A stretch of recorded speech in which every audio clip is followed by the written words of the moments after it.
Parliament. Parliament पता होगा कितने भागों में डिवाइडेड है। जब भी हम भारतीय संसद या संसद की बात करते हैं तो उसका मतलब क्या होता है? संसद का हमेशा मतलब संसद के तीन पार्ट हैं या संसद को लिखिए। संसद को जब भी संसद का नाम आएगा तो संसद में आपके दिमाग में तीन लोग आने चाहिए, राष्ट्रपति, देन लोकसभा और राज्यसभा। इसलिए शायद पहले जो हमारे लोकसभा और राज्यसभा के चैनल हुआ करते थे, अब इस चैनल का नाम क्या कर दिया है? संसद टीवी। याद है नहीं है? हाँ, तो जब भी संसद की बात आएगी तो संसद का मतलब ही तीन होगा, राष्ट्रपति, लोकसभा, राज्यसभा। क्योंकि इन दोनों, जब भी आप देखते हो कोई भी संविधान में संशोधन होता होगा, कोई भी प्रक्रिया होती होगी विशेष, वो फाइनली किससे कंप्लीट होती है? इनके साइन से। ऐसा मेंस में राष्ट्रपति में कुछ क्वेश्चन बनते हैं कि उनको रबर स्टैम्प क्यों कहते हैं, या सिर्फ इनके पास नाम मात्र की शक्तियां हैं, राइट? ये सारे अलग मुद्दे हैं, इनको बाद में चर्चा करेंगे इन पे। ठीक, तो पहला आज हम राष्ट्रपति है, कोशिश करेंगे कि हम 3 क्लास में खत्म करें इसको हर हाल में। राष्ट्रपति का जितना भी इम्पोर्टेंट है, जो एग्जाम रिलेटेड है, हम उसको फटाफट खत्म करेंगे और लिखते हुए समझेंगे, ठीक है? उसके बाद हम लोकसभा और राज्यसभा पे आएंगे। डाल लीजिए राष्ट्रपति। राष्ट्रपति को क्या कहते हैं? भारत का प्रथम नागरिक। पता है, जब भी भारत के प्रथम नागरिक की बात आती है उसमें किसका नाम आता है? राष्ट्रपति महोदय। क्योंकि हम राष्ट्र का प्रतिनिधित्व ही राष्ट्रपति ही के नाम पे होता है। राष्ट्रपति जो पद है उसी से हमारा देश जाना जाता है। कभी भी विदेशों में कुछ भी चीजें होती है वो हमेशा राष्ट्रपति के नाम से होते हैं, समझौते हो, संधियां हो, कुछ भी हो, हम किसी का प्रतिनिधित्व भी कर रहे होते हैं, ठीक है? समझ में आ रहा है कि नहीं आ रहा है? Yes ma'am. तो हम राष्ट्रपति को पढ़ेंगे जितना भी एग्जाम रिलेटेड हो, इसको बहुत आसान भाषा में समझने की कोशिश करेंगे ताकि एग्जाम में कुछ भी आए तो ज्यादा परेशान नहीं हो। राष्ट्रपति में बहुत ज्यादा मतलब क्वेश्चन आते हैं, इनकी शक्तियों को लेके स्पेशली आते हैं। अब वो 1 लाइनर वाले जो वो सब नहीं आते, छोड़िए। राष्ट्रपति भाग 5 में जो संघ दिया गया है उसी के अंतर्गत आएगा, और राष्ट्रपति का जो अनुच्छेद है 52 से 62, ये राष्ट्रपति महोदय है, ठीक है? कितना लिखिए, फिर फटाफट मैं बोलती हूँ, आप लोग लिखिए, मैं सरकार।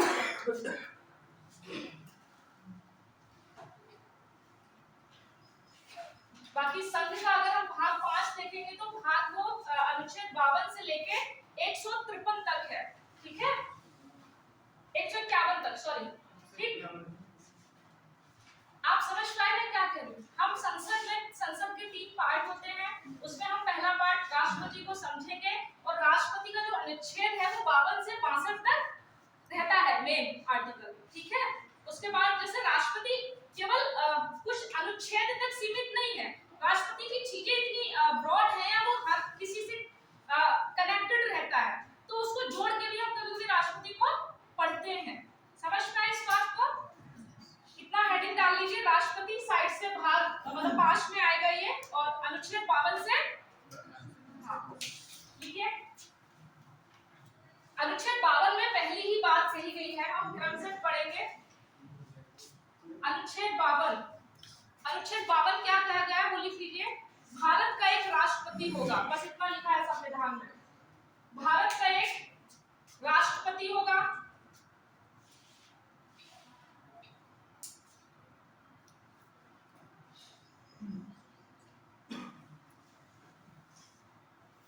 हो गया? आर्टिकल 53 लिखिए। संघ की कार्यपालिका शक्ति। संघ की कार्यपालिका शक्ति का मतलब जो भी हम जो शासन करता है, जो सरकार होती है, ठीक है, केंद्र स्तर पर, उसकी शक्ति की बात की तो संघ की कार्यपालिका शक्ति,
शक्ति का प्रयोग करेगा।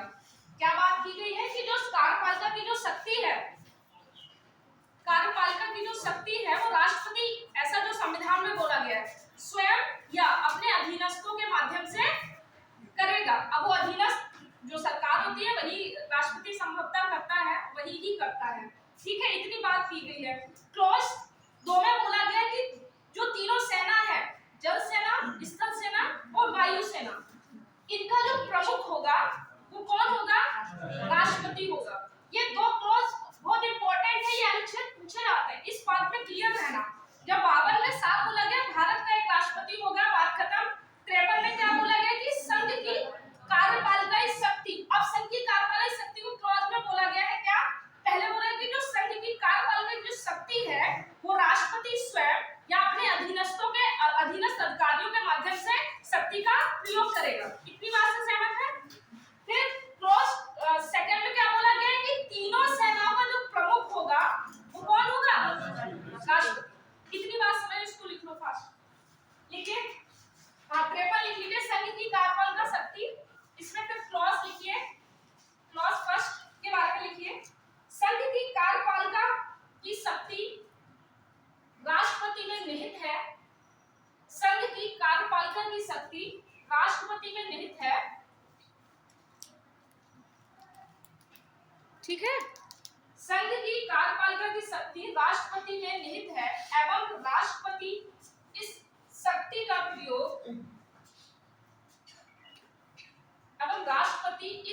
का प्रयोग स्वयं या अधीनस्थ अधिकारियों या अधीनस्थों के माध्यम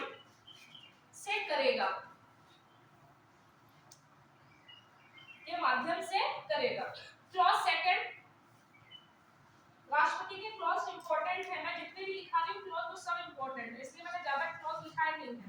ठीक है, उपभाग या खंड। ठीक, क्लॉज दूसरा लिखिए। राष्ट्रपति तीनों सेनाओं का सर्वोच्च होता है या प्रमुख होता है, अध्यक्ष होता है, ऐसे लिखिए।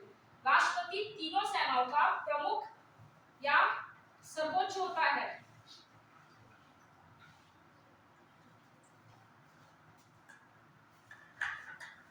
अब आर्टिकल 54, आर्टिकल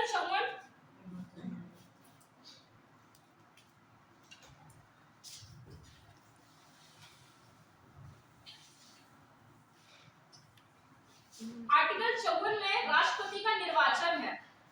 राष्ट्रपति का निर्वाचन मतलब जैसे आप कौन राष्ट्रपति को चुनेगा, कौन राष्ट्रपति के लिए वोट देगा, दैट इज निर्वाचन, इसको कहते हैं। समझ पाए? तो राष्ट्रपति के निर्वाचन के लिए इन्होंने निर्वाचक मंडल होगा एक, क्या होगा? अब निर्वाचक मंडल में कौन होंगे वो 4 मैं दिखा देती हूँ। पहले लोकसभा के, समझ लीजिए, लिखवा मैं दूंगी। लोकसभा के, इसमें याद रखना निर्वाचक मंडल में सिर्फ निर्वाचित है जो, हाँ, सिलेक्टेड मेंबर, ऐसा नहीं मनोनीत होते हैं, जैसे जो 6 बेसिस होते हैं साहित्य संगीत, इनके बेसिस वाले नहीं, मनोनीत नहीं। मनोनीत यही होता है कि राष्ट्रपति जो होगा राज्यसभा में 12 सदस्यों की और लोकसभा में 2 सदस्यों की नियुक्ति करेगा। आप बोले निर्वाचित मतलब जिनको हमने चुना है वो वहां जो बैठे हुए हैं, तो लोकसभा के निर्वाचित सदस्य। ठीक है, ऐसे ही राज्यसभा के, जब भी मैं राज्यसभा लिखूं तो राज समझ जाना। ठीक है, ये राज्यसभा है, लोकसभा को ये लोक समझ जाना। ठीक है, लोकसभा समझ ले, बहुत कम पर सिर्फ राज्यसभा के निर्वाचित सदस्य। ठीक, उसके बाद राज्य की जो विधानसभाएं हैं, जितने भी राज्य हैं उनकी जो विधानसभाएं हैं उनके भी कौन? निर्वाचित सदस्य। ये बात दिमाग में बिठा लेना, निर्वाचित सदस्य, और वो भी 4। ठीक है, उसके बाद दिल्ली एवं पुदुचेरी के निर्वाचित सदस्य। ठीक, हाँ, हो गया है।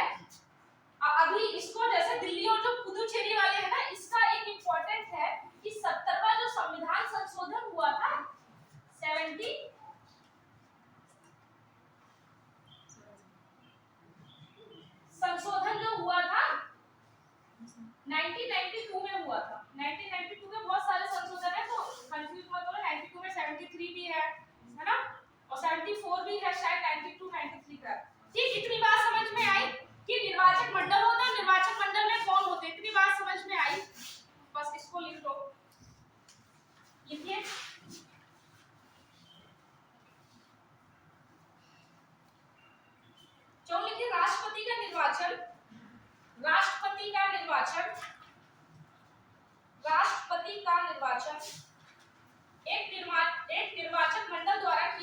जाएगा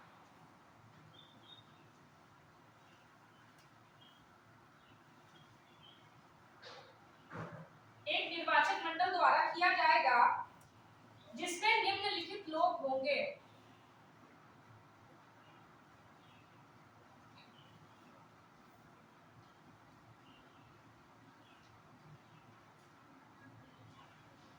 ठीक है, इसमें निम्नलिखित लोग होंगे। पहला लिखिए,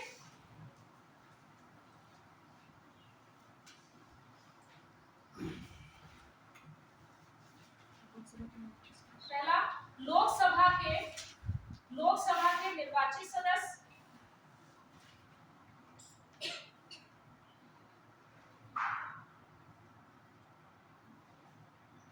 दूसरा राज्यसभा के निर्वाचित सदस्य,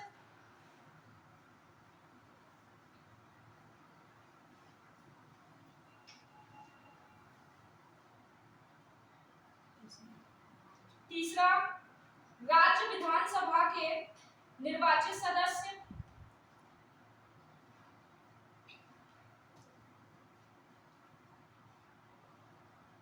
चौथा ही है ना, दिल्ली एवं पुदुचेरी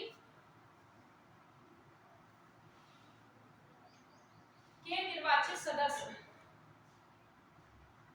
इसके नीचे एरो बना के बीच में इसे 70वें संविधान संशोधन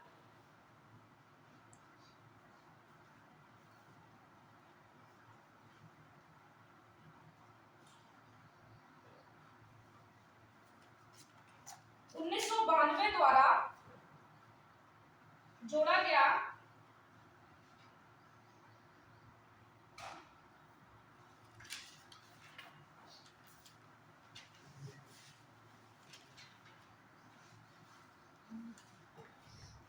ठीक है।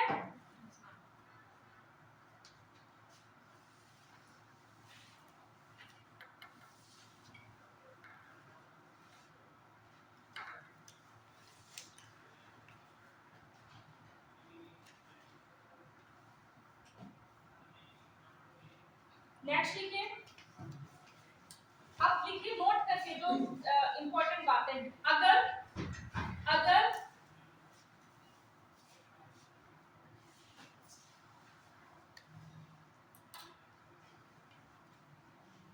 इस बार राष्ट्रपति के चुनाव होता है, मुझे लग रहा जम्मू कश्मीर था उसमें नहीं है, क्योंकि ऐसा कुछ होता तो अमेंडमेंट होगा तब कोई केंद्र शासित प्रदेश ऐसा होता है। हालांकि आरटीआई से मैं वही देख रही थी, आरटीआई से एक बच्चे ने पूछा है कि क्या राष्ट्रपति के चुनाव में जम्मू कश्मीर होगा, तो उन्होंने ऐसा बोला ऐसा अभी कुछ प्रावधान नहीं है। ठीक है, अभी जितना है उतना पढ़िए। मुझे नहीं लगता राष्ट्रपति में द्रौपदी मुर्मू जी का चुनाव हुआ उसमें जम्मू कश्मीर नहीं है। एक बार मैं कंफर्म करूंगी, लेकिन जहां तक है अभी ऐसा नहीं हुआ, क्योंकि होता तो ये ऐड हो जाता है ना। मैं इसको देख लूंगी, वो अलग मुद्दा है, अभी तक मान के चलिए नहीं है। ठीक है, नोट करके लिखिए। जैसे जो विधानसभा राज्य की जो विधानसभा है, शांत हो जाइए, राज्य की जो विधानसभाएं हैं उनके निर्वाचित सदस्य इसमें भाग लेंगे। तो जैसे सपोज दो चीजें होती हैं, एक होता है स्थगन या निलंबन, ठीक है, और एक होता है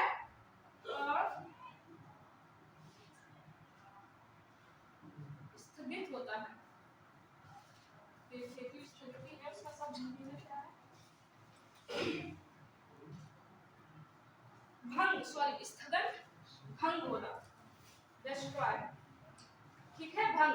जैसे स्थगन और निलंबन का सीधा सा मतलब है कि विधानसभाएं चल रही होंगी, जैसे सेशन खत्म हो गया है ना, तो क्या होता है, जो भी वो लोकसभा का जो अध्यक्ष होता है या विधानसभा के जो भी अध्यक्ष होते हैं, वो स्थगन और निलंबन तो कर देते हैं कि इस समय के लिए ये वाला सेशन खत्म।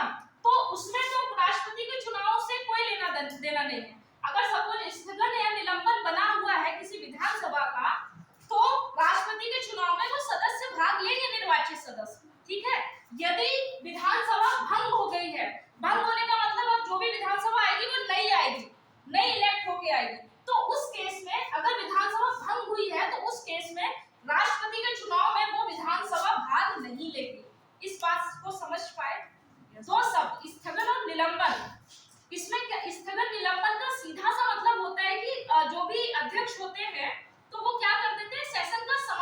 देते हैं कि इतने समय के लिए हम, जैसे सेशन होते हैं, मानसून सेशन होता है और ग्रीष्म में ये सारे सेशन जितने भी होते हैं, तो उसमें उसको रोक दिया जाता है।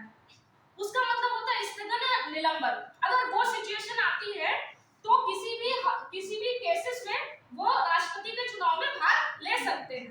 ठीक, अगर भंग हो गई है, अगर विधानसभा भंग हो गई है, भंग होने का मतलब वो विधानसभा भंग होने का मतलब है कि अब वो विधानसभा के लोग वो है ही नहीं, वो ऑथराइज्ड पर्सन अब नहीं रहे हैं, तो वो दोबारा से जब इलेक्ट होके आएगी है ना, तो वो भाग लेगी। हालांकि अगर चुनाव हो चुका तब तो कोई मुद्दा ही नहीं है, लेकिन कुल मिला के भंग वाले विधानसभा भाग नहीं लेगी। जो जिस बात के लिए ऑथराइज्ड है वो उसी चीज के लिए चुनाव कर सकता है। आप जब तक थे विधानसभा में तब तक आप ले सकते हैं, जैसे आपकी कुर्सी गई या आपका पद गया, जो भी गया, उसके बाद आप ऑथराइज्ड नहीं रहे हैं तो आप भाग नहीं लेंगे। कभी भी कुछ भी फंसाता है तो हमेशा याद रखना कि क्या वो व्यक्ति या क्या वो पर्सन अब ऑथराइज्ड है, ऐसा तो नहीं कुछ नए जुड़ के आने की जरूरत है। समझ रहे हैं इस बात को?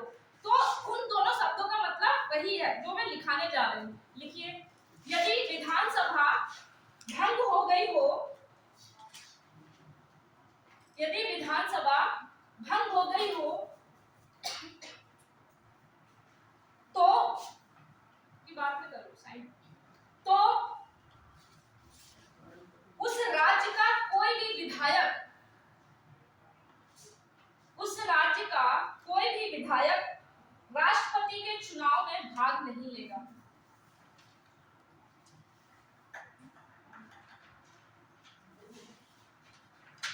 अब जैसे हम पढ़ रहे हैं ना, उनका निर्वाचन पढ़ रहे थे, निर्वाचन से रिलेटेड सारी चीजें हमारी एक जगह मिलनी चाहिए।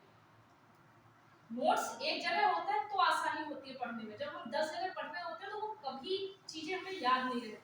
अब चीजें हमारी सारी चीजें एक ही जगह है तो आपको एक ही जगह पढ़ना है, और भविष्य में कुछ नई चीजें मिलती है तो वही ऐड कर देना।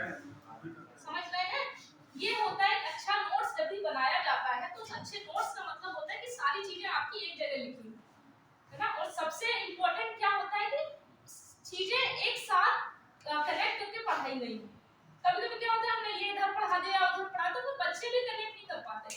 मेरी ये गारंटी है जब भी आप इस नोट्स को खोलेंगे तो आप अपने आप को रिकॉल कर पाएंगे पूरा। ठीक है, तो ऐसे ही मैं बार-बार करूं सारे सब्जेक्ट के नोट्स बनाना, जो भी क्लासेस बहुत बेहतरीन चल रही हैं उनके, ठीक है, और अपडेट करने की आपकी जिम्मेदारी है हमेशा। ठीक, नेक्स्ट लिखिए, नोट करके लिखिए, अगर विधानसभा स्थगित या निलंबित है, अगर विधानसभा स्थगित या निलंबित है तो उसके निर्वाचित सदस्य, यदि विधानसभा स्थगित या निलंबित है तो उसके निर्वाचित सदस्य राष्ट्रपति के चुनाव में भाग नहीं लेंगे। ठीक, फिर नोट करके लिखिए, लेंगे। अच्छा हाँ सॉरी, लेंगे, उसमें नहीं लेंगे। ठीक, जब आप बोलते बोलते कुछ और सोचने लग जाते हैं ना तो यही होता है। नेक्स्ट लिखिए, राष्ट्रपति का निर्वाचन मंडल कहाँ से लिया गया है? नीति निर्देशक तत्व कहाँ से लिए गए हैं? आयरलैंड। सेम। ठीक, अब आयरलैंड का, अब आपको याद है नीति निर्देशक तत्व तो आयरलैंड से लिए गए, तो अब उसको छोड़ दो जो याद है। अब नया क्या याद करना है? राष्ट्रपति का निर्वाचन मंडल। ठीक, जब भी कोई बहुत सरल चीज हुआ करे तो सरल चीज छोड़ के उसके जो अदर पार्ट है उनको याद किया करो। हाँ, नहीं पूछते हैं संभव। अब जैसे लास्ट टाइम का पेपर बहुत अलग था, आपकी हाँ तो उससे मिलता जुलता लिंक कोई, मैं वही कह रही हूँ, आप चीजें घुमा के पूछी जाती है, आपके सामने ही होता है आंसर। कभी भी पेपर करते समय इतना कॉन्फिडेंस रखना कि आंसर सामने और मैं ढूंढ लूंगा या लूंगी, बस उतना काफी है। ठीक, ऐसा खाली पॉलिटी में ही लगा और मॉडर्न हिस्ट्री तो बहुत अच्छा है, उसको तो इतने मतलब फील करके पढ़ा जा सकता है कि आप कुछ भूलेगा आपको भी फील करने की क्षमता भी कम है ना। जैसे सबसे अच्छे जो सब्जेक्ट है जिनको बहुत अच्छे से पढ़ा जा सकता है बायोलॉजी,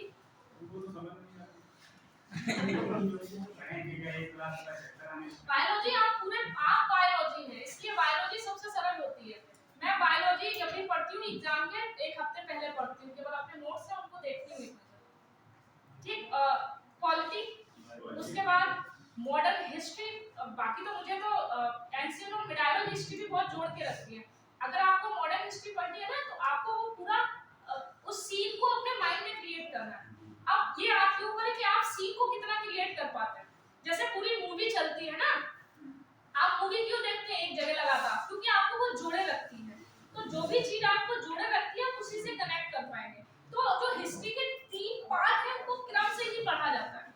हालांकि मैंने आपसे बोला था कि एग्जाम आ रहा है तो मॉडर्न हिस्ट्री ज्यादा पढ़ो, दोनों छोड़ दो चलेगा, है ना, क्योंकि वो आ रहा है पार वाली सिचुएशन थी, समझ गए? तो मैं वही कह रही हूँ। और कौन सा सब्जेक्ट है जो बहुत करंट अफेयर इतना कि आप, मुझे लग रहा है आपने बहुत अच्छे से अगर करंट अफेयर पढ़ा है तो आप गेस्ट पेपर बना सकते हैं। Guest paper in the sense, जैसे मैं अपना बताऊं, मैं और मेरे दोस्त जब हम लोग अपना पढ़ते हैं उसके बाद एंड टाइम पे क्या होते हैं, हम लोग क्वेश्चन छांटते हैं कि आयोग ये पूछेगा, क्योंकि ये पूछना चाहिए, संभवतः उसमें से आ जाता है। और कौन सा क्वेश्चन बहुत अच्छा, एनवायरनमेंट। अब वही है कि आप लोग जितना चीजों के प्रति संवेदनशील हैं, आपने अगर ऐसे ही पढ़े सब्जेक्ट तो वो सब्जेक्ट की तरह डले रहेंगे। तो बदलाव अपने अंदर करो, सब्जेक्ट कभी नहीं बदलेगा, समझे? नहीं समझे? ठीक, लिखिए, नोट करके लिखिए। राष्ट्रपति का निर्वाचक मंडल, राष्ट्रपति का निर्वाचक मंडल आयरलैंड से लिया गया है, आयरलैंड से लिया गया है। फिर लिखिए, नोट्स से पढ़ाने का सबसे अच्छा क्या रहता है कि चीजें एक जगह रहती हैं। ये नोट्स को बनाने में मुझे बहुत साल लगे, तब जाके चीजें एक जगह कंपाइल हो पाई, तब जाके आप जो 1000 चीजें इधर उधर बिखरी हैं तब वो एक हो पाई। इसलिए मैं कोशिश करती हूँ आपको संभवतः ऐसा लिखाया जाए कि आप जब भी पढ़ें बेहतरीन पढ़ें और आपका रिकॉल हो जाए। मतलब जैसे मैंने पहले दिन वादा किया था, मैं उस वादे को निभाना चाहती हूँ कि आपके क्वालिटी के क्वेश्चन सभी सही हों। ठीक, नेक्स्ट लिखिए, नोट करके लिखिए, विधान परिषद का कोई भी सदस्य, विधान परिषद का कोई भी सदस्य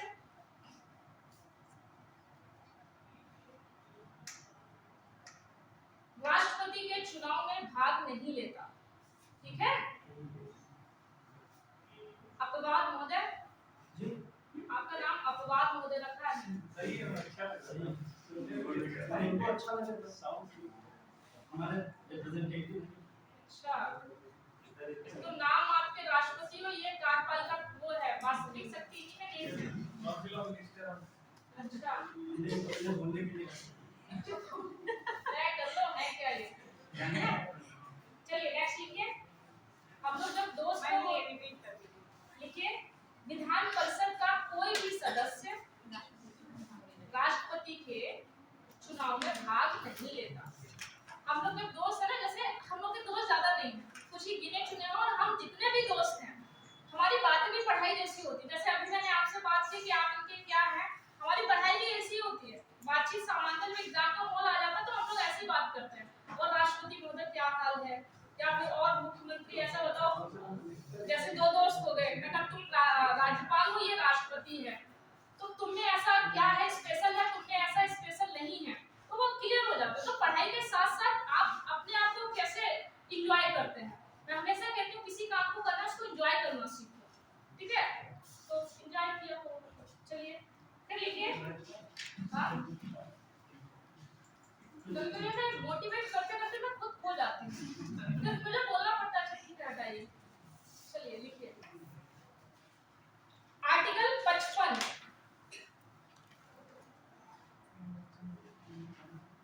राष्ट्रपति की निर्वाचन पद्धति। अभी तो मंडल कौन कौन भाग लेंगे, अब भाग लेने के बाद इनका निर्वाचन होगा कैसे?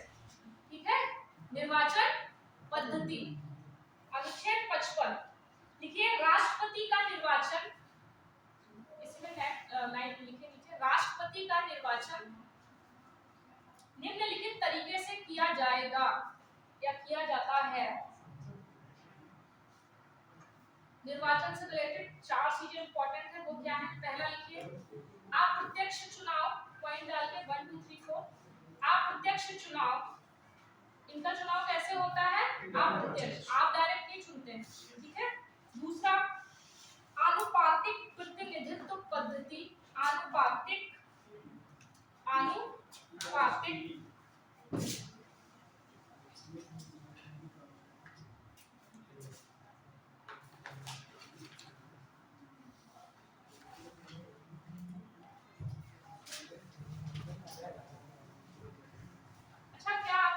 अच्छा आपको क्यों लगता है कि आनुपातिक प्रतिनिधित्व होना चाहिए?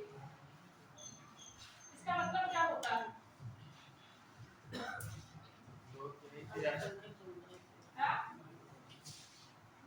दो से ज्यादा होते हैं क्या बोलते हैं? दो दिन है क्या? नहीं भाई, उससे क्या लेना है? पहले लिख लो, चौथा, तीसरा क्या कहिए? आनुपातिक। तीसरा लिखिए, एकल संक्रमणीय मत। चौथा, गुप्त मतदान।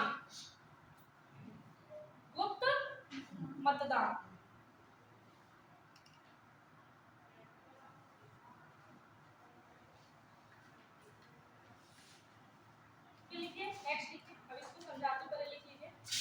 आनुपातिक प्रतिनिधित्व प्रणाली तथा हाँ लिखना है। आनुपातिक प्रतिनिधित्व प्रणाली तथा एकल संक्रमणीय पद्धति द्वारा राष्ट्रपति का चुनाव निम्न तरीके से किया जाता है। वो तरीके क्या क्या हैं? सबसे पहला तरीका होता है मत मूल्य की गणना, पॉइंट डाल के नेक्स्ट। मत मूल्य, जो निम्न तरीके हैं वो मत मूल्य की गणना, दूसरा फिर मतदान होता है, देन जो भी राष्ट्रपति का कोटा है, जैसे 50+1 जो भी होगा वो राष्ट्रपति इलेक्ट हो जाए, तो देन कोटा की प्राप्ति। कोटा के क्वेश्चन में लिख लेना 50+1, मतलब 50% से जैसे भी एक ज्यादा हो जाता है मतलब वो जीत गया, आधे से ज्यादा हम उसको समझ लेते हैं, ठीक है। तो कोटा, अब लिखिए जैसे हमने बोला मत मूल्य की गणना। मत मूल्य सबके अलग अलग होते हैं। विधायक का मत मूल्य अलग होता है, सांसद का अलग होता है, ठीक है। विधानसभा में जो लोग बैठते हैं उनके जो सदस्य हैं, मतलब विधायक हैं, उनके मत मूल्य की जो मत मूल्य होता है उनका अलग होता है। और सेम जो संसद में बैठते हैं हमारे सांसद या उनके जो सदस्य हैं उनका जो मत मूल्य होता है वो अलग होता है। लेकिन आनुपातिक प्रणाली है, आनुपातिक प्रणाली का ही मतलब होता है कि हर एक व्यक्ति का अनुपात होगा। नॉर्मली हमारे चुनावों में क्या होता है कि जैसे हमारे नॉर्मली लोकसभा या विधानसभा के चुनाव होते हैं तो जो ज्यादा वोट पाता है वो जीत जाता है, और जो हार गया उसके वोट भी बेकार चले जाते हैं। यहाँ नहीं है, यहाँ ऐसा क्या नहीं है, यहाँ पे जिसने भी वोट दिया उसके हर व्यक्ति का अनुपात होगा। मतलब हर एक व्यक्ति का, चाहे उसकी सीट एक ही क्यों ना हो, उसका मत मूल्य एक हो या जो भी हो, बहुत कम भी है, उसका भी प्रतिनिधित्व रखा गया है। उनका वोट बेकार नहीं होता। उसमें होता है कि मान लीजिए जिसको सबसे कम वोट मिले हैं तो उसके वोट को खत्म नहीं किया जाता है, उसके वोट को हस्तांतरित कर दिया जाता है। इसीलिए कहा गया है ना एकल मत हस्तांतरणीय पद्धति। मतलब जो एक वोट है, जिस भी व्यक्ति का एक वोट है और मान लीजिए वो लिस्ट से बाहर हो गया राष्ट्रपति के, तो उसका वोट खराब नहीं होगा। उसी के जो बाकी उसने जो प्रेफरेंस रखी होगी, बाकी राष्ट्रपति को उसने उम्मीदवारों को दे रखा होगा, उस अन्य उम्मीदवारों को उसका वोट हस्तांतरित हो जाता है, ठीक है। दो मतलब है, अनुपात का मतलब क्या है, हर एक व्यक्ति की वैल्यू है, ठीक। और एकल मत हस्तांतरण का मतलब क्या है कि हर एक व्यक्ति का, मान लीजिए जो उम्मीदवार हट भी गया है उसके भी जो वोट होंगे वो हस्तांतरित हो जाएंगे। जो 3 उम्मीदवार, मान लीजिए 4 उम्मीदवार हैं, ठीक, 1 2 3 4, मान लीजिए 1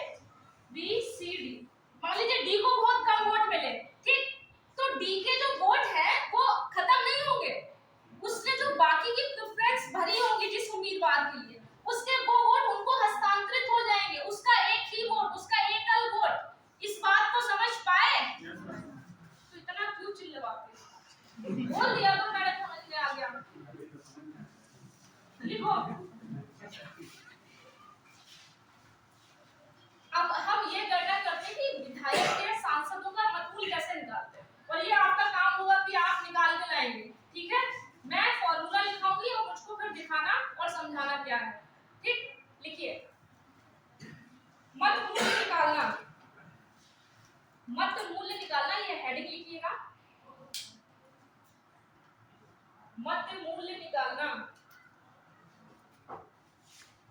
आप तो जानबूझ के करते हैं क्या, मुझे चिल्लाते हैं या फिर अच्छा लगता है? अच्छा लगता है। आप मतलब मेरी एनर्जी का भी थोड़ा सा वो कर लिया करो। मतलब एक होता है कि अगर सरकार इतना पेमेंट कर रही तो मैं इन मैडम से सारा वसूल कर दूंगा, हैं? कसम खा के कफन बांध के निकलते होंगे। मत मूल्य निकालना लिखिए। विभिन्न राज्यों में प्रतिनिधित्व के मापन में, विभिन्न राज्यों में प्रतिनिधित्व के मापन में एक रूपता, सिमिलैरिटी, एक रूपता लाने के लिए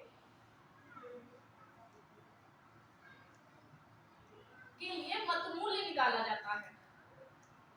मान लीजिए जैसे लोकसभा के सदस्य ज्यादा होते हैं तो उनके तो मत मूल्य बहुत चले जाएंगे, और बेचारे राज्यसभा के सदस्य कम होते हैं तो उनके बहुत डाउन हो जाएंगे। तो फिर ये हो जाएगा सीधा सा मतलब जो लोकसभा है वो जिसको चाहे उसको राष्ट्रपति बनाएंगे, नहीं ना?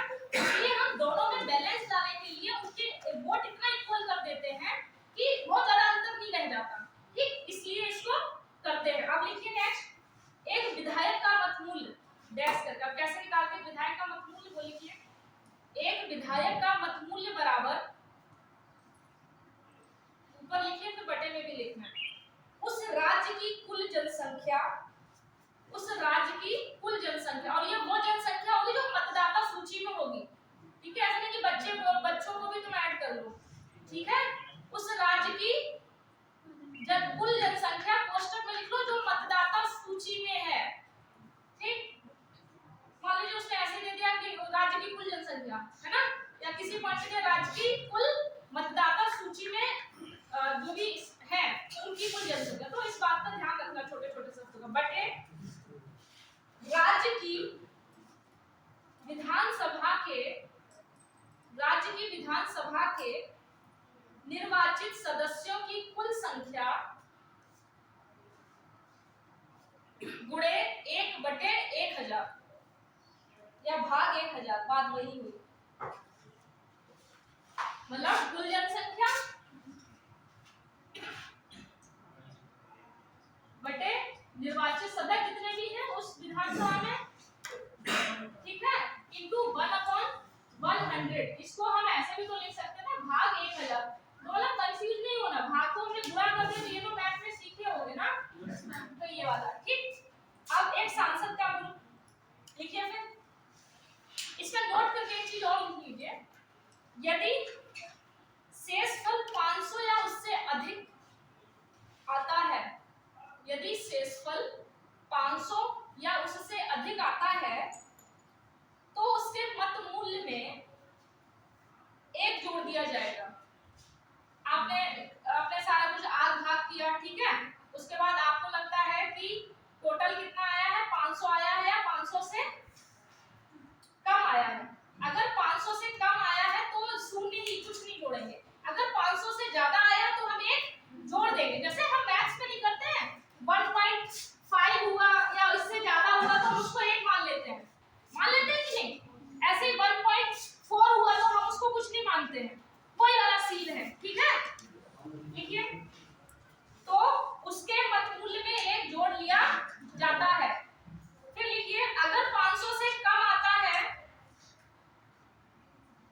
अगर 500 से कम आता है तो 0 जोड़ा जाएगा।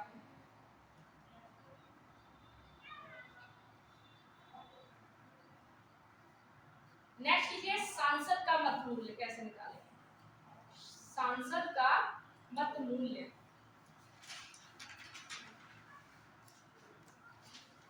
बराबर लिखिए, सारे मतलब कुल विधायकों का मत मूल्य, जितने भी विधायक हुए उन सभी का मत मूल्य, सारे विधायकों का मत मूल्य जोड़ लेंगे, सभी विधायकों का मत मूल्य बटे निर्वाचित कुल सांसदों की संख्या, निर्वाचित बटे निर्वाचित कुल सांसदों की संख्या, ठीक? इसमें भी नोट करके लिखो, यदि भागफल आधे से अधिक आता है तो 1 जोड़ दिया जाएगा और कम आता है तो 0। ये बात समझ में आई? इसमें समझना नहीं है कुछ, मुझे लग रहा है। आधे से अधिक आता है तो वही वाली लाइन लिख सकते हैं, ऊपर लिख सकते हैं।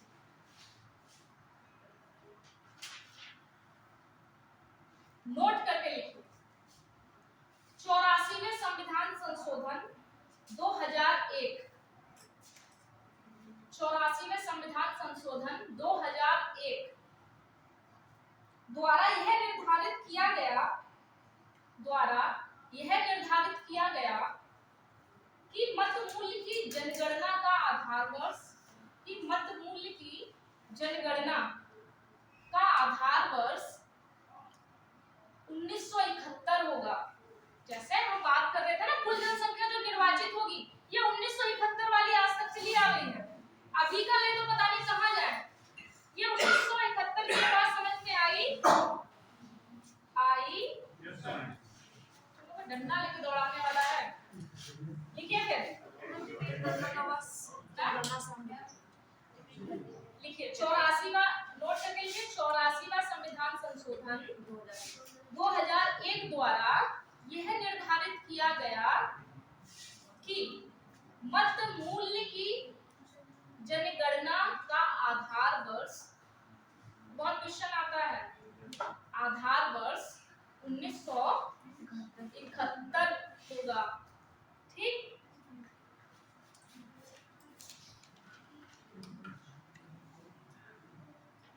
अब दूसरी हेडिंग डालिए मतदान। मतदान कैसे किया जाता है? पहली हेडिंग थी मतों की गणना के लिए क्या फॉर्मूले, उसके बाद मतदान। मतदान नहीं लिखी ना दूसरे हेडिंग से? तो मतदान लिखो, डरा क्यों देते हो? लिखो। ऐसा लगता है कि तुम लोग का एकदम छूट जाता है और मुझे ये डर लग जाता है कि मुझे फिर से समझाना पड़ेगा और कुछ नहीं। और दूसरी बात क्या, तुम लोग को अच्छा लगता है मेरा चलने वाला। दूसरा नेक्स्ट लिखिए मतदान। राष्ट्रपति के चुनाव के लिए जितने भी प्रत्याशी हैं या उम्मीदवार हैं, राष्ट्रपति के चुनाव के लिए जितने भी उम्मीदवार हैं उन सभी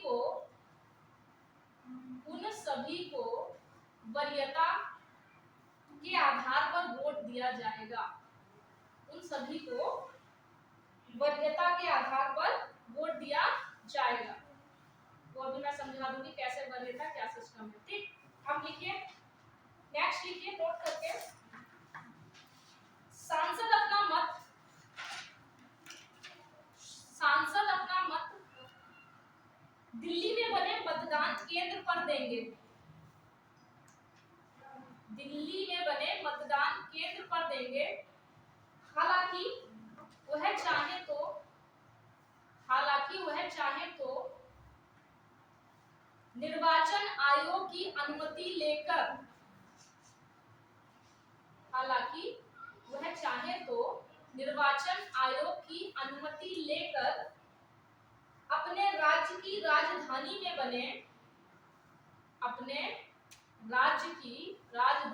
बने मतदान केंद्र में भी मत दे सकता है।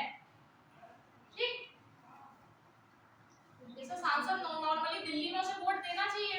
अगर जैसे वो कहीं अपनी मतलब कुछ भी ऐसी कोई केस हो गए, हेल्थ इशू हो गए, तो विधानसभा के जो केंद्र होते हैं वहां जाके दे देगा अपनी राज्य की राजधानी में। ठीक, नेक्स्ट लिखिए विधायक अपना मत अपने राज्य की राजधानी में बने मतदान केंद्र पर ही देंगे। विधायक अपना मत राज्य की राजधानी में बने मतदान केंद्र पर ही देंगे।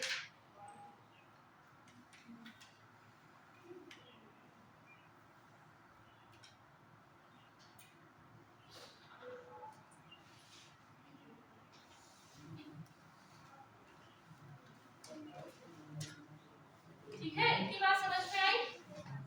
आप नोट करके लिखिए, जो अलग चीजें हैं थोड़ी सी वो लिख लीजिए, कंफ्यूज ना हो। ठीक है, अगर कोई उम्मीदवार, कोटा वाला तो बता दिया, 50 के पास जैसे ही बंद होगा उसको कोटा कह देते हैं, है ना? लिखिए अगर कोई उम्मीदवार कोटा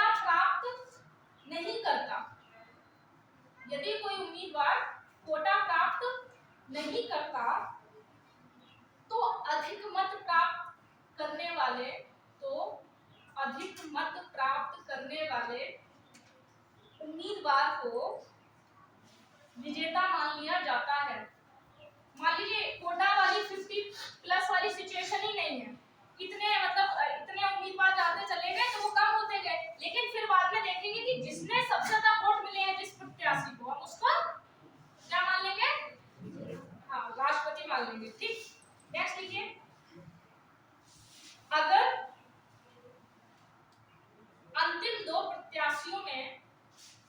अंतिम दो उम्मीदवारों में मत बराबर हो जाएं, यदि अंतिम दो उम्मीदवारों में मत बराबर हो जाए तो ऐसी स्थिति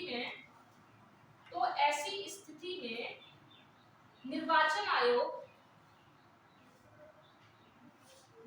आयोग दोनों उम्मीदवारों की सहमति से ही निर्णय लेगा। निर्वाचन आयोग दोनों उम्मीदवारों की सहमति से ही निर्णय लेगा। जैसे वो कैसे निर्णय ले सकते, जैसे लॉटरी निकालना, टॉस निकालना या आपसी सहमति। मतलब मान लीजिए कोई दो उम्मीदवार, ऐसा फिलहाल तो नहीं हुआ है, लॉटरी, टॉस या आपसी सहमति। अगर कुछ ऐसा होता है कि दो उम्मीदवार हैं और दोनों को सेम वोट मिलते हैं, तो क्या करेंगे, उन दोनों की सहमति से ही निर्वाचन आयोग कहेगा कि आप लोग अपनी सहमति बना ली, आप लोग किस मुद्दे पे हार जीत अपनी चाहते हैं। ठीक है, चाहे वो कह देगा ठीक है टॉस निकाल ली, तो जिसका टॉस आएगा वो राष्ट्रपति होगा। ठीक, इतनी बात समझ में आई? नेक्स्ट लिखिए, आपके जैसे लोग हो तो दोनों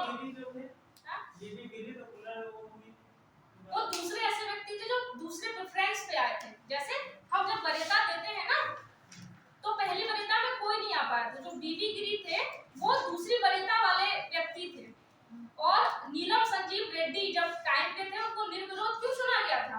जब उस समय क्या हुआ था, नीलम संजीव रेड्डी का एग्जैक्ट मुझे ये याद नहीं है, उस समय 36 उम्मीदवार थे। कितने?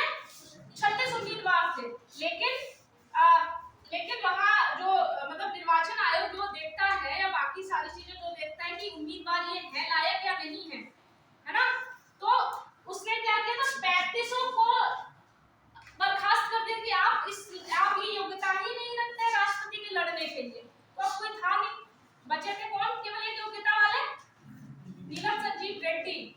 इसीलिए कहते हैं उनको निर्विरोध चुना गया, उनको विरोध करने के लिए कोई था ही नहीं। समझ पाए? चलिए लिखिए,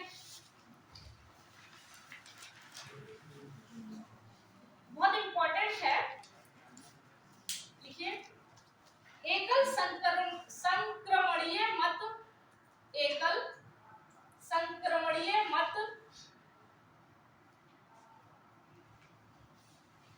के सिद्धांत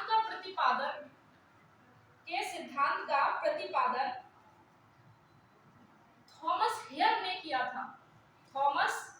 हेयर ने किया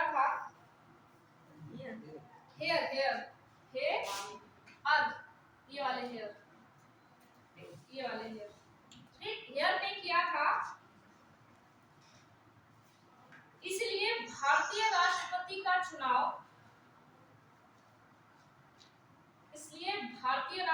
का चुनाव को हेयर प्रणाली भी कहा जाता है। कभी कभी आ जाए हेयर प्रणाली, तो यहाँ पे हेयर प्रणाली का मतलब क्या है, एकल संक्रमणीय मत। ठीक, आएगा, देखिए पीवीटी भी निकल जाएगा। चलिए फिर नेक्स्ट लिखिए,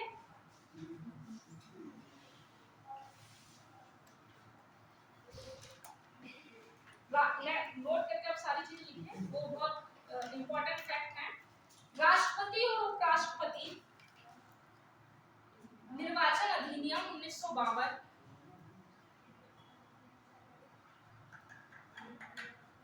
राष्ट्रपति और उपराष्ट्रपति निर्वाचन अधिनियम 1952 के अनुसार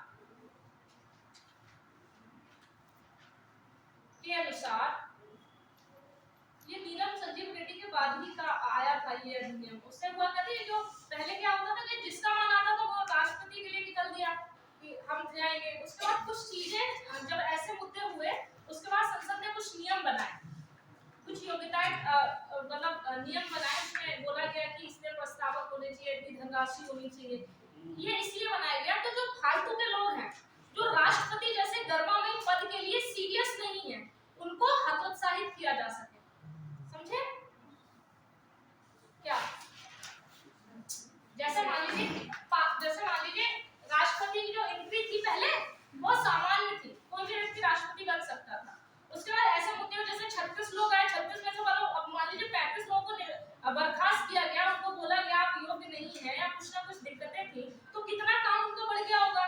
कहीं ना कहीं मतलब ये था कि कोई भी उठ के जा रहा है कि हम राष्ट्रपति के उम्मीदवार हम जाएंगे। तो उसके बाद से कुछ चीजें ये तय कर दी गई कि राष्ट्रपति के उम्मीदवार होने की भी कुछ शर्तें निर्धारित कर दी गई। इस अधिनियम में कुछ शर्तें थी, ठीक है, कि इतने प्रस्तावक होने चाहिए या इतनी धनराशि होनी। पहले धनराशि भी कम थी, जो पैसे लिए ठीक है जमा कर दी, अब वो धनराशि भी बढ़ा दी गई। पहले शायद कितनी 2000 थी या 5000 थी पता नहीं, लेकिन अभी प्रेजेंट में 15000 है, ठीक है। कितनी? 15,000 नहीं प्रेजेंट उस समय 2500 थी ना, 2 10 प्रस्तावक थे 2,500 रुपए। तो अब सोचो 10 लोग को तो कोई भी समर्थन दे देगा, कोई भी 10 लोग को इकट्ठा किया और उनको दिया जाके अध्यक्ष महोदय को कि ऐसे ऐसे राष्ट्रपति का चुनाव हमको कराना है, मतलब ऐसे कि हम खड़े होना चाहते हैं और वो मान लिए। तो ये वो इन सारे बेमतलब की बातों से बचने के लिए जो राष्ट्रपति के पद को गंभीरता से नहीं लेते, हंसी मजाक लेते कि अच्छा चलो चुनाव है, जैसे कभी कभी नहीं होता हम लोग बहुत से एग्जाम देने चलो एग्जाम में दे आते हैं। अब एग्जाम में भी कड़ाई कर दी गई है ना। तो जैसे बहुत से एग्जाम है जिसमें बहुत स्ट्रिक्ट रूल हो गए हैं, तो आप देख रहे हैं कि सेक्टर डिवाइडेड। पहले क्या था हर व्यक्ति हर क्षेत्र में जाता था, अब इतना नहीं है मुझे जहां तक लगता है। जैसे उसका ले लो एग्जाम, पहले मैं एक बार मैं उसका डाली थी ऐसी मजाक में नेट का एग्जाम, मैं बोर हो गई 3 घंटे। एक तो ऑनलाइन एग्जाम था, वो कोई दिक्कत नहीं, तो 3 घंटे मुझे बहुत भारी पड़े। मैं उसी समय निर्णय ले रही थी आप फालतू एग्जाम नहीं दूंगी। तो वो हतोत्साहित करने के लिए बाकी और बच्चों के लिए बहुत मतलब 3 घंटे बहुत कम थे। तो कुल मिला के कहने का मतलब यही है कि उनको हतोत्साहित करने के लिए जो व्यक्ति राष्ट्रपति के पद को बहुत गंभीरता से नहीं लेते उनके लिए कुछ शर्तें निर्धारित कर दी गई। ठीक, लिख लो। देखिए 1952 के अनुसार राष्ट्रपति का चुनाव लड़ने के लिए 50 प्रस्तावक, मतलब प्रस्ताव 50 लोग हों आपके साथ प्रस्ताव देने के लिए, और 50 समर्थक। बाद में आपके 50 तो समर्थक हो ऐसे जो आपको 50 लोग तो वोट दे ही दें, 50 समर्थक की आवश्यकता होती है। साथ ही 15,000 रुपए जमानत राशि, साथ ही 15,000 रुपए जमानत राशि। ये 1952 में। हाँ 1952। कुछ डाउट? मैं तो वैसे नहीं हूँ, मैं तो कंफर्म हूँ। आपको डाउट लगे तो आप बाद में देख लीजिएगा, वैसे है नहीं डाउट।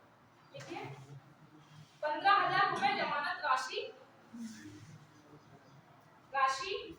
निर्धारित की गई। फिर नोट करके लिखिए,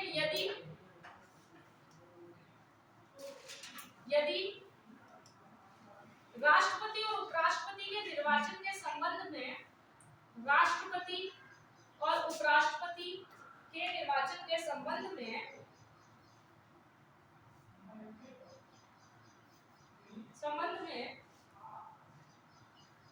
कोई भी विवाद होता है,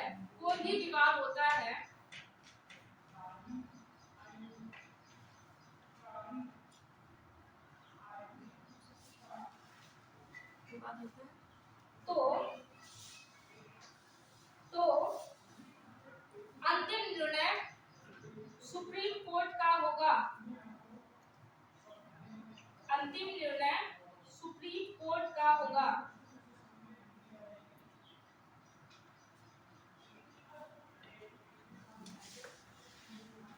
सुप्रीम कोर्ट का होगा। नेक्स्ट देखिए, वोट करके वोट सिंगल होता है, मतलब मत एकल होता है, वोट सिंगल ही होता है, वोट सिंगल होता है,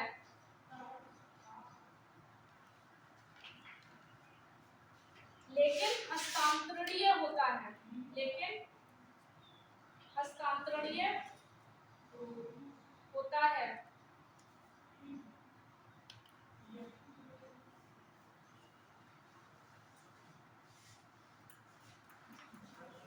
अगर कोई व्यक्ति, नेक्स्ट, अगर कोई व्यक्ति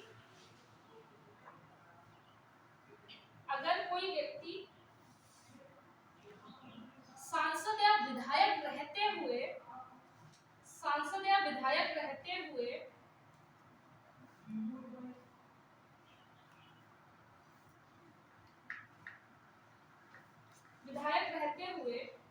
राष्ट्रपति का चुनाव लड़ता है, राष्ट्रपति का चुनाव लड़ता है,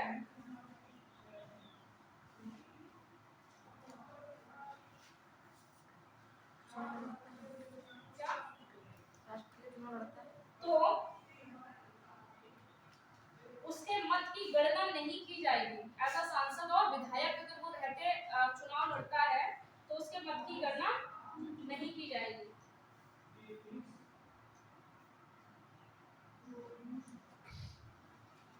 देखिए, राष्ट्रपति और उपराष्ट्रपति के चुनाव की अधिसूचना, नेक्स्ट, राष्ट्रपति और उपराष्ट्रपति के चुनाव की अधिसूचना केंद्रीय निर्वाचन आयोग करता है, ठीक है, और लोकसभा के राष्ट्रपति करता है कि अब चुनाव होने वाले हैं, अधिसूचना जारी। ये अंतर याद रखना, जब भी राष्ट्रपति और उपराष्ट्रपति के चुनाव की अधिसूचना की बात आएगी तो निर्वाचन आयोग करेगा, ठीक। फिर लिखिए, नेक्स्ट करके लिखते जाना, राष्ट्रपति और उपराष्ट्रपति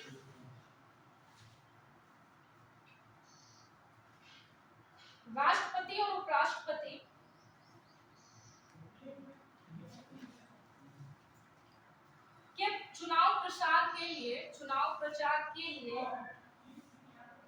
अधिकतम 2 सप्ताह अर्थात 14 दिन, 2 सप्ताह 14 दिन का समय दिया जाता है,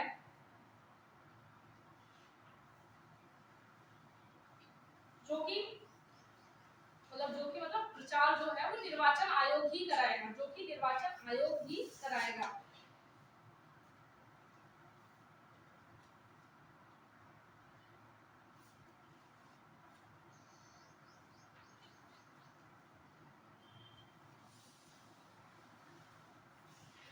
ठीक है, और राष्ट्रपति के चुनाव के लिए व्हिप जारी नहीं होता। राजनीतिक दल, ऐसे लिखिए, राष्ट्रपति के चुनाव के लिए राजनीतिक दल व्हिप जारी नहीं करते। व्हिप लिख लो, अच्छा है, व्हिप लिख लो, व्हिप जारी नहीं करते। व्हिप का मतलब होता है कि जैसे कुछ हमारे जो सदन है उसमें व्हिप होते हैं। व्हिप का मतलब होता है वो समय समय पे बताते हैं कि आपकी ये कार्रवाई होने वाली है, आप उपस्थित रहिए। तो राष्ट्रपति के लिए कोई भी राजनीतिक पार्टी व्हिप जारी नहीं करता, तो ये इंपॉर्टेंट है, ठीक है। बाकी सदन में कोई भी कार्रवाई होती है तो जो व्हिप करता होता है, जो व्हिप होता है वो सबको बताता रहता है, अपनी अपनी पार्टी के लोगों को बताते हैं कि आपको उपस्थित होना है, कोई बहुत इंपॉर्टेंट है तो वो कहते हैं कि आपका उपस्थित होना अनिवार्य में से भी अनिवार्य है, ठीक। व्हिप का मतलब सीधे सा मतलब क्या करना, सूचना देना एक तरीके, ठीक है। तो राष्ट्रपति जैसा चुनाव है, सभी व्यक्तियों को खुद पता होना चाहिए कि हमको जाना है या नहीं जाना, ठीक। नेक्स्ट लिखिए,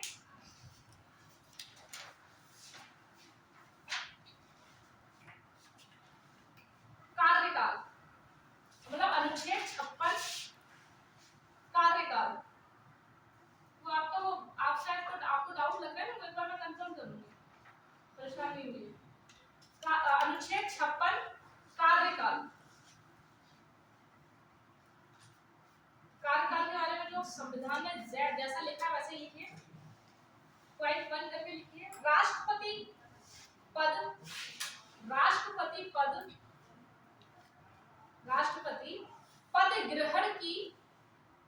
ग्रहण की तिथि से 5 वर्ष तक रहेगा, जिस दिन वो पद ग्रहण करेगा, ठीक है।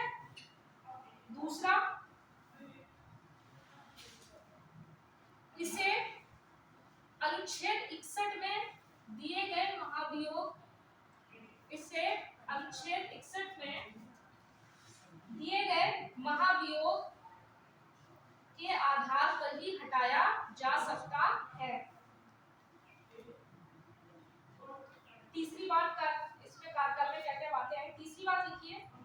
वह चाहे तो मतलब राष्ट्रपति चाहे तो उपराष्ट्रपति को अपना त्याग पत्र सौंप सकता है। वह चाहे तो उपराष्ट्रपति को अपना त्याग पत्र सौंप सकता है। चौथा पॉइंट, राष्ट्रपति अपने पद पर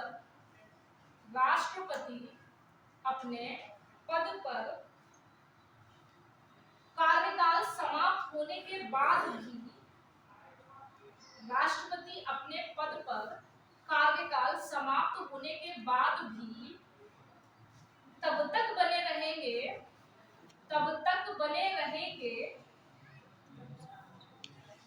कि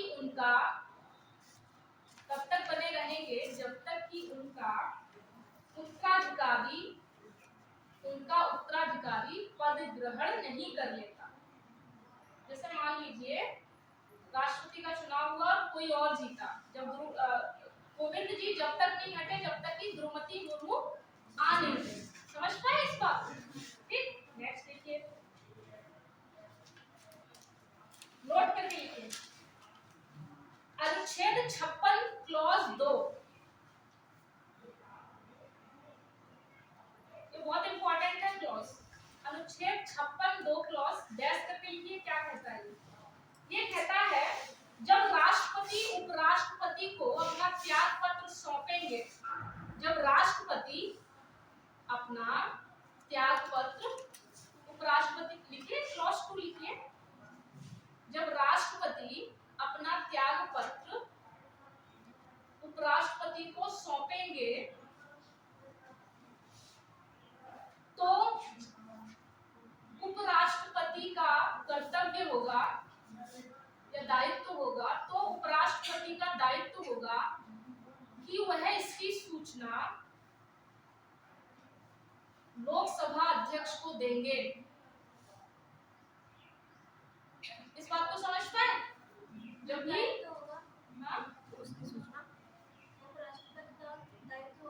कि वह इसकी सूचना लोकसभा अध्यक्ष को देंगे। जैसे राष्ट्रपति ने अपना त्याग पत्र दे दिया उपराष्ट्रपति को, तो उपराष्ट्रपति का क्या काम होगा कि उसकी सूचना तत्काल किसको देंगे?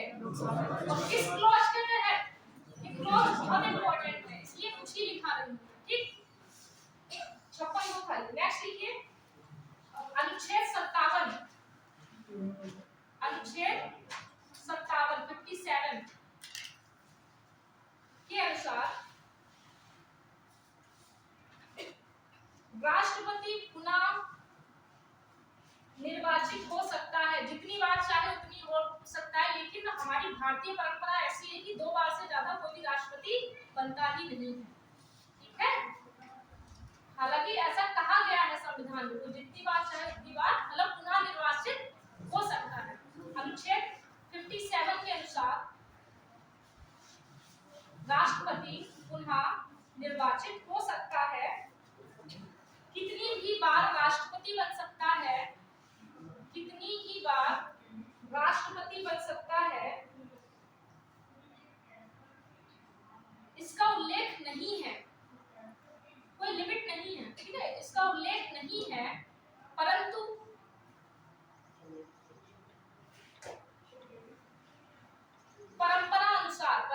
भारतीय परंपरा अनुसार 2 बार से अधिक राष्ट्रपति नहीं हो सकता। संविधान की बात की जाए तो संविधान में ऐसे कोई लिमिटेशन की बात नहीं है, लेकिन हमारी एक परंपरा बन गई है। परंपरा बहुत मैटर करती है। जैसे मान लीजिए सबरीमाला केस आप सुने होंगे। पहले क्या था कि उसमें केवल पुरुष की ही अनुमति थी, मतलब पुरुष लोग ही जा सकते थे उस मंदिर में, लेकिन महिलाओं ने बोला मंदिर जाना हमारा राइट है। तो सीधी सी बात है, उनका भी कहना सही था। सर्वोच्च न्यायालय ने आदेश दे दिया कि हाँ सबरीमाला में पुरुष और स्त्री दोनों जा सकते हैं, लेकिन परंपरा अभी भी क्या है, स्त्रियां सामान्यता नहीं जाती। उस समय आपने देखा था कितने बवाल हुए थे, महिलाएं तो गई थी, उनपे बहुत पत्थरबाजी और वो घायल हो गई। तो अभी भी परंपराएं बहुत मैटर करती हैं। जिनमें महिलाओं ने वो पत्थरबाजी की। कहाँ? नहीं, वहाँ के लोग बहुत कट्टर वो लोग जो थे, जो मंदिर के लोग थे या वहाँ के आसपास के लोग थे, वो मान्यता बहुत बड़ी चीज होती है। जैसे जनजाति में मान्यता ही तो सब कुछ होती है, क्यों वे इतने कट्टर हैं? जनजाति की मान्यताओं को लेकर इतना कट्टर है, उन्हें लगता है जैसे वो इतने पिछड़े हैं, फिर उनकी मौत असमय हो जाती है ना, उनके पास इतनी फैसिलिटीज नहीं है हेल्थ, तो उनकी मान्यताएं तो है, वो अपनी मान्यताओं पर इतना कट्टर है कि वो सरकार से बात ही नहीं करना चाहते, वो आगे बढ़ना ही नहीं चाहते। तो मान्यताएं बहुत मैटर करती हैं। जैसे आज ही मैं कुछ सोच रही थी कि बहुत सी ऐसी मान्यताएं हैं, मतलब कानून हमारे बने हुए हैं, सब कुछ है, लेकिन बात जब मान्यताओं की आती है तो कहीं ना कहीं जो समाज है, समाज के हिसाब से कानून डायरेक्ट होने लगता है। समझना है इस बात को? हाँ, तो किन्हीं मुद्दों पर समाज के कायदे कानून हमारे संविधान के कायदे कानून से बढ़कर हो जाते हैं, मैं ये कहना चाहती हूँ। समझ पाए? जैसे गांव के कायदे कानून देखो, वो सबसे बड़े होते हैं, उनके लिए जैसे हमारी सबसे पहले जो पंचायतें थी, उनको क्या आप पंचायतें कहते थे, जो मुखिया थे हम आपस में इलेक्ट कर लेते, फिर हम उसके ही निर्णय को, अभी भी बहुत सी स्पेशली राजस्थान में ऐसी बहुत सी पंचायतें हैं उन्होंने अगर जो निर्णय दे दिए, जैसे नॉर्मली पंचायतों के पास सामान्य निर्णय देने की क्षमता होती है, लेकिन अभी भी वही ही उस राज्य के और उस गांव के कौन है, सर्वोपरि हैं, वही वहां के संविधान है, वो उन्होंने कह दिया वैसा ही होगा। जैसे बहुत खबरों में आता है कि किसी को निवस्त्र करके मतलब पूरे गांव में दौड़ाया, मारा पीटा, जला दिया, ऐसे बहुत आते हैं।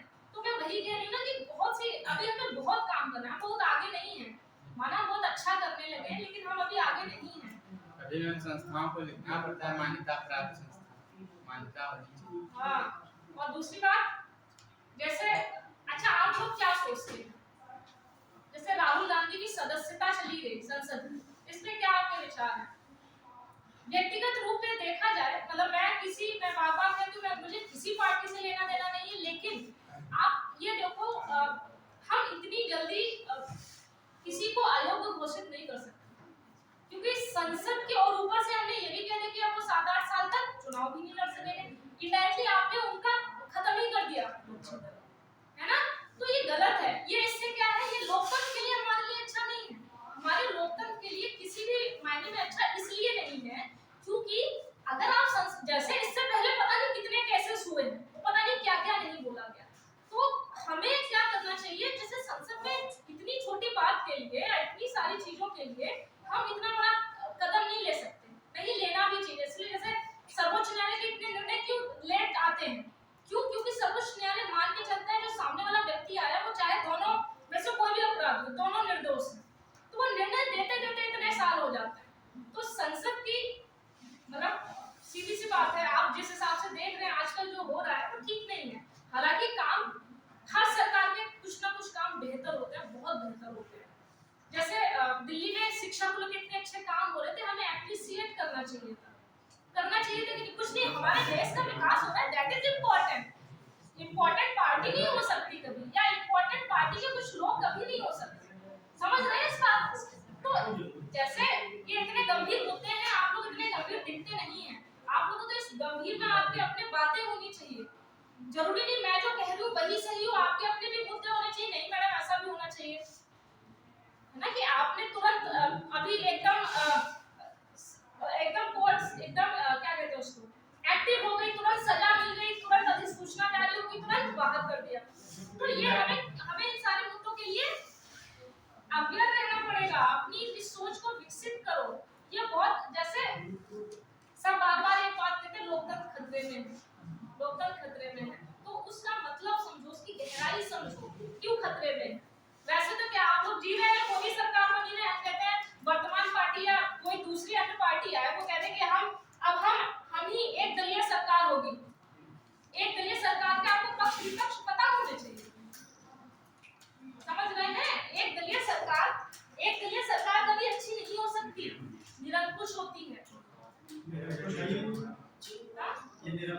ये तो हम नहीं कह सकते, ये आपका मुद्दा है। मैं बस बता रही हूँ कि एक दलीय कभी अच्छा नहीं होता। जहाँ ज्यादा दल है, जहाँ ज्यादा वैरायटीज हैं, वहाँ आप ज्यादा अच्छी गुणवत्ता पाते हैं। जैसे 10 सब्जी मंडी आप क्यों जाते हैं? वैरायटीज होती हैं, आप अपने मन का ले सकते हैं। अभी आपके गांव में सिर्फ एक सब्जी वाला हो, देखो उसके दाम पे, इस बात से समझ पा रहे हैं? तो चीजों को कनेक्ट किया करो। और ये सच है, लोकतंत्र का खतरा का मतलब ये नहीं है कि मतलब भारत बर्बाद हुआ। ये खतरे का मतलब आप संसद में बाकी किसी को जाने की आप परमिशन ही नहीं दे रहे हैं, इसका मतलब है ना। अगर आपने उनको हटा दिया है तो सीधी सी बात 6-7 साल तक चुनाव नहीं लड़ेंगे, सीधी सी बात आप कोई विपक्ष नहीं रहेगा उसके बाद मजबूत। केंद्र में एक ही तो विपक्ष है, कांग्रेस, और तो कोई है नहीं। तो हमें विपक्ष का सम्मान करना चाहिए। हमारी आदत क्या है कि हम विपक्ष को अगर सुनेंगे नहीं तो हम निरंकुश हो जाएंगे। और निरंकुश होने का सबसे मेन फैक्टर क्या होता है कि आप अपने विपक्ष को किस तरीके से सुन रहे हैं। सबसे बड़ी बात, सुन भी रहे हैं या नहीं सुन रहे हैं। तो ये जो दैनिक मुद्दे हैं, जो इतने बड़े मुद्दे हैं, इनको समझा करो कि अगर संसद की अयोग्यता को लेकर, एक दिन मैं इस पे बात करूंगी कि संसद के सांसदों की अयोग्यता को लेकर किन किन मुद्दों पर ऐसे निर्णय लिए गए। संविधान में तो एक ही जगह क्या है, बाकी 3 चीजों से हम किसी को अयोग्य घोषित कर सकते हैं। उसमें जनप्रतिनिधि अधिनियम 1951 सबसे इम्पोर्टेंट है। उसी की धारा 2 के तहत उनको निष्कासित है कि 2 वर्ष या 2 वर्ष से अधिक सजा पाने वाले सांसद को अयोग्य घोषित कर दिया जाएगा सदस्यता से। तो आपको ये पता होना चाहिए कि कितने बेसिस पे किसी को अयोग्य, जैसे ये मुद्दा है। अब आपका एक प्रीलिम्स में क्वेश्चन हो गया, यूपीएससी में तो 100% हो गया। अब आपको ये पता होना चाहिए कि वो सदस्यता होती है, जनप्रतिनिधि अधिनियम 1951 क्या है, बाकी के क्या है, इनकी धाराएं जो इंपॉर्टेंट है वो क्या है, वो आपको अवेयर होना चाहिए। पर आप लोग नहीं है। आप लोगों को इतनी तो समझ है ना कि हमारा वर्तमान समय में ये इतना बड़ा मुद्दा चल रहा है, तो उस मुद्दे को सर्च तो कर सकते हो। YouTube पे इतना मटेरियल पड़ा है, किसी का तो समझ में आएगा। जब उस मटेरियल को समझोगे, अपना कॉन्सेप्ट समझोगे, तब तो कुछ बोल पाओगे किसी से। मान लो मैंने कह दिया ऐसा है, ये ऐसा किया, वैसा आपने मान लिया, ये गलत है। आपका अपना व्यू भी होना चाहिए कि मैडम अगर कह रही है तो किन पक्षों पे सही कह रही है, किन पक्षों पे गलत कह रही है, आपको ये आना चाहिए। और आज आप लोगों का होमवर्क है कि आप इस वाले पूरे चीज को देख के आएंगे कि ये क्या मैटर था। मैंने दृष्टि का भेजा भी था ग्रुप में, उसको कृपया करके देख लेना आप लोग। लिखिए कहाँ थी? 57 2 बार राष्ट्रपति बन सकता है। देखिए, आज तक एक ही व्यक्ति 2 बार राष्ट्रपति बन सका है, वो है डॉक्टर राजेंद्र प्रसाद। आज तक केवल डॉक्टर राजेंद्र प्रसाद ही 2 बार राष्ट्रपति रहे हैं। इसलिए जब भी जोड़ा जाता है ना किस नंबर के व्यक्ति हैं, तो व्यक्ति में 1 कम हो जाता है। जैसे पूछते हैं ना राष्ट्रपति किस नंबर के हैं, तो पद और व्यक्ति में अंतर हो जाता है। तो वो व्यक्ति का मतलब वो 2 जो व्यक्ति हैं वो एक ही थे, इसलिए वो हमेशा 1 कम हो जाता है।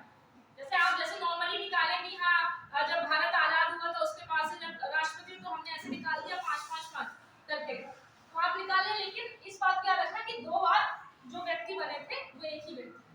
ठीक है, देखो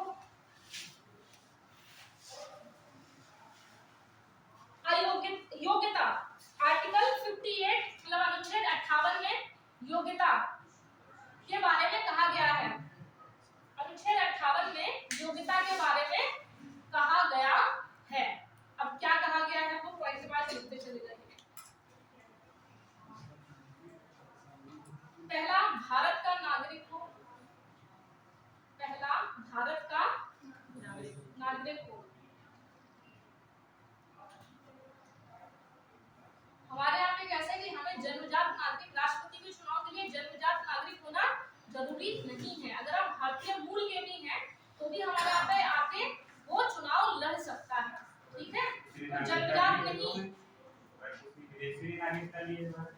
तो भारतीय मूल का मतलब ये नहीं है विदेशी अलग हो गए। भारतीय मूल देखो, मैंने बताया कि नागरिकता के 3-4 बताए थे, रजिस्ट्रेशन, एक वंशानुगत कि वो इतने समय तक रहे हो, तो वो इतने समय तक जो ऐसे हैं जो मतलब वंशानुगत हैं, वो वंशानुगत वाले यहाँ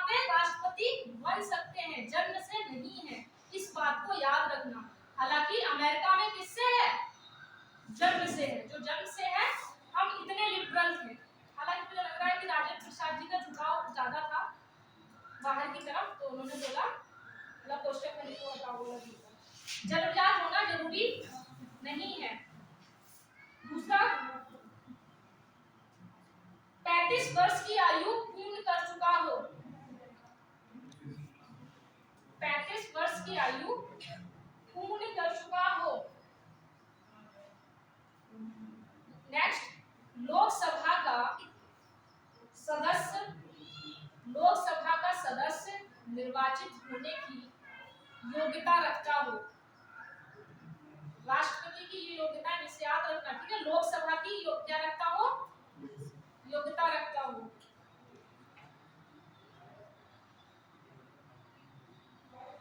क्वेश्चन में लिख लो संसद की नहीं। कभी आया कि राष्ट्रपति संसद की योग्यता रखता हो तो उसका कोई मतलब नहीं।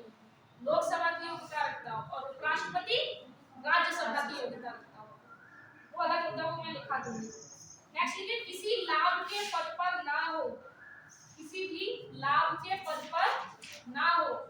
ऐसा लाभ का पद का मतलब है सीधा सा है कि इस तरीके से लाभ के पद पे ना हो जिससे वो सरकार का सैलरी ले रहा हो, पैसा ले रहा हो।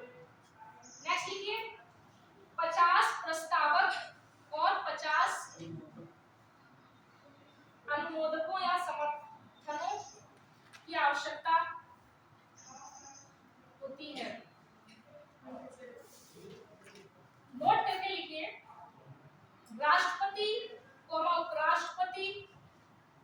नोट करके लिखिए राष्ट्रपति कौमा उपराष्ट्रपति कौमा राज्यपाल एवं मंत्री के पद को लाभ का पद नहीं माना जाता है, क्योंकि ये देश के लिए सेवा करते हैं, ऐसा कहा जाता है। ठीक?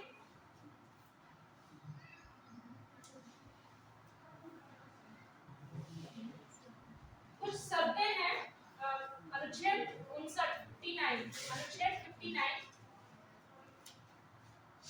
में कुछ शर्तें हैं, कुछ शर्तें दी गई हैं, वो क्या है वो लिखिए।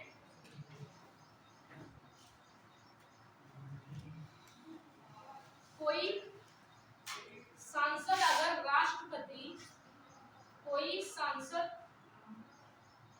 राष्ट्रपति बन जाता है तो पद ग्रहण की तारीख से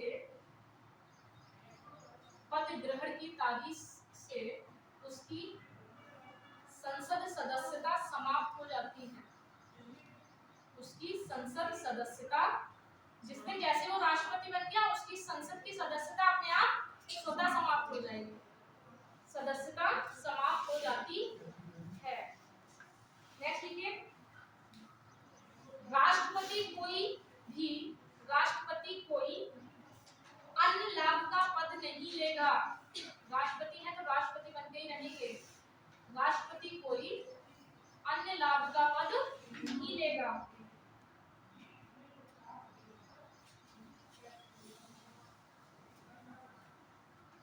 इनके वेतन भत्ते और सुविधाओं में किसी भी परिस्थिति में कमी नहीं की जाएगी। अच्छा मुझे याद आया मैं क्या कह रही थी कि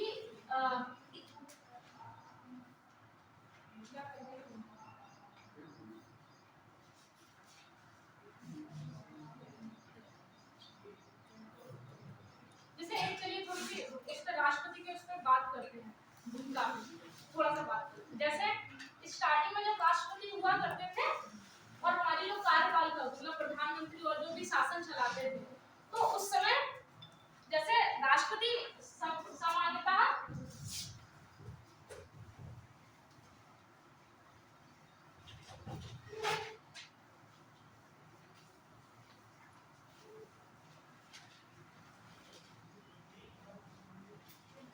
राष्ट्रपति स्टार्टिंग के टाइम पे होते थे, जैसे हमको पता है हमने राष्ट्रपति को केवल अपना प्रमुख बना रखा है, संवैधानिक प्रमुख बना रखा है।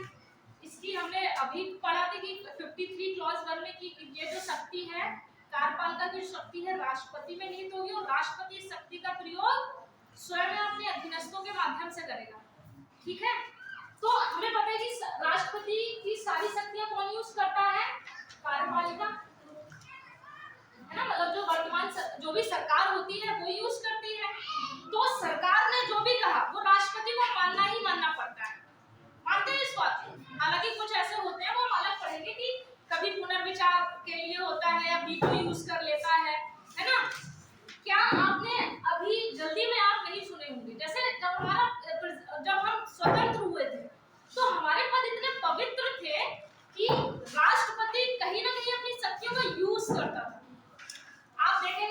राष्ट्रपति के उस समय के टाइम पे आप देखेंगे राष्ट्रपति ने कितने बार पता नहीं अपनी जेबी पॉकेट का यूज किया, ठीक है, अपनी वीटो पावर का यूज किया।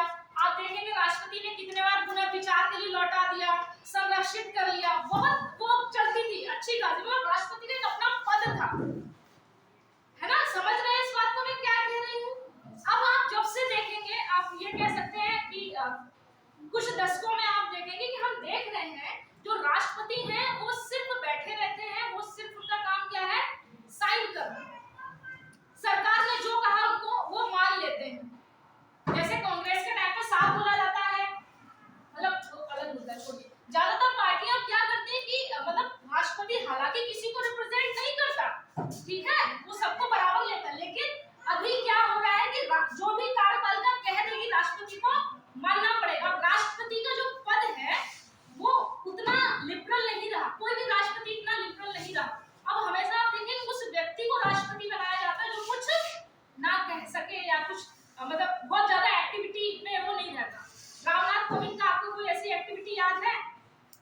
आप राष्ट्रपति को सामान्यतः सुनेंगे विदेश यात्राओं के लिए, जिसमें प्रतिभा देवी सिंह पाटिल जो थी वो बहुत मतलब ऐसा कहना नहीं चाहिए, उनके बारे में कहा जाता है, हमारे टीचर भी बता रहे थे, उनके बारे में ये कहा जाता है कि वो बहुत उस टाइप की महिला थी, उन्हें विदेश यात्राओं को बहुत शौक था। उनके टाइम पे सबसे ज्यादा पैसा खर्च हुआ है सरकार का, वो अपने और अपनी पूरी फैमिली को लेकर विदेश ही घूमती रहती थी। तो अब राष्ट्रपति के जो काम है एग्जैक्टली राष्ट्रपति की जो आत्मा को जो समझा जाता था ना वो उस दशक में समझा जाता था। अब आप देख रहे हैं कि कुछ नहीं ऐसा खास है, आया और कर दिया, ऐसे बहुत से ऐसे काम है उसमें राष्ट्रपति एक्टिव रहता था। इसमें मैम ये है कि ज्ञानी जैसे के बाद में जो मतलब ये देखा जाता है कि अगर देश में किसी विशेष एक पार्टी का अगर शासन हो जाता है तो वो उसके द्वारा जो राष्ट्रपति चुना जाता है तो वो मतलब कार्य को करने के लिए बाध्य हो जाता है। अगर डिफरेंट पार्टी की सरकार होती है तब चुना जाता है तो थोड़ा स्वतंत्र। हालांकि राष्ट्रपति का निर्वाचन आप देख रहे हैं कितना अच्छा है कि सब वैसे कर सकते हैं, गुप्त मतदान होता है, जैसे नॉर्मली ऐसा कहा नहीं जाता कि राष्ट्रपति के लिए अगर कोई लगता है जो जिस पार्टी का है या जिसने अपने अपने उम्मीदवार खड़े किए हैं वो चाहे तो दूसरे उम्मीदवार को भी वोट दे सकता है, इतनी स्वतंत्रता थी पहले। लेकिन अब क्या है, अब कुछ चीजें शर्तें बना दी गई, शर्तें कर दी कि आपको इनको ही वोट देना है और इनको देके रहेंगे। जब आप मेंस में पढ़ेंगे तो इसका बहुत ब्रॉड चीजें पढ़ेंगे। तो राष्ट्रपति जैसे आप एपीजे अब्दुल कलाम की बात करते होंगे तो एपीजे अब्दुल कलाम के टाइम पे बहुत बार उन्होंने पुनर्विचार के लिए विधेयक लौटाए थे, है ना। मतलब एक अच्छी इमेज कुछ ही राष्ट्रपति को लेके बनती है। राजेंद्र प्रसाद जी तो थे ही, बाद बाकी जितने भी थे, राजेंद्र प्रसाद हो गए और बीबी गिरी और बहुत से लोग थे। आप देखना कि कहां तक से चीजें खत्म हो गई। अब राष्ट्रपति का पद सिर्फ पद रह चुका है और ये बेस में क्वेश्चन बन सकता है कि क्यों वर्तमान में ऐसी क्या परिस्थितियां हैं। हालांकि आप जब राष्ट्रपति को पढ़ोगे, राष्ट्रपति के पास इतनी पावर है कि वो सरकार को ठिकाने लगा सकती है, लेकिन हालांकि राष्ट्रपति ऐसा करता नहीं है।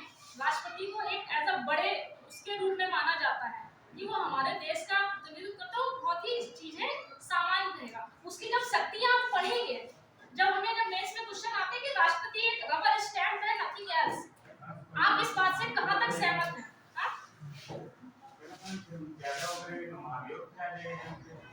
ऐसा थोड़ी नहीं महाभियोग लाने के लिए कि आप ऐसे महाभियोग लाएंगे भाई, एक अच्छा खासा अनुसमर्थन की जरूरत होती है, वो हम सब पढ़ेंगे।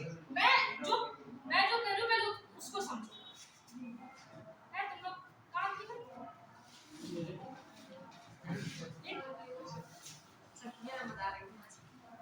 हाँ, मतलब मैं कह रही थी राष्ट्रपति की जब आप शक्तियां पढ़ेंगे कि राजनीतिक शक्तियां, विधायी शक्तियां, कार्यपालिकी शक्तियां, सैनिक शक्तियां और विवेकी शक्तियां, परामर्शधिकारी शक्तियां, जब ये शक्तियां पढ़ेंगे तो आप कहेंगे राष्ट्रपति को सच में बहुत पावर है। और मैं सच बता रही हूँ, कोई भी राष्ट्रपति अपनी शक्तियों का बहुत अच्छे से वो देश के लिए होगा ना, इसलिए राष्ट्रपति संविधान की शपथ लेता है। अच्छा टाइम हो गया, ठीक है। तो मैं बस ये कहना चाह रही हूँ कि अब जो राष्ट्रपति का पद है वो सब सच में ऐसा रबर स्टैम्प जैसा लगता है,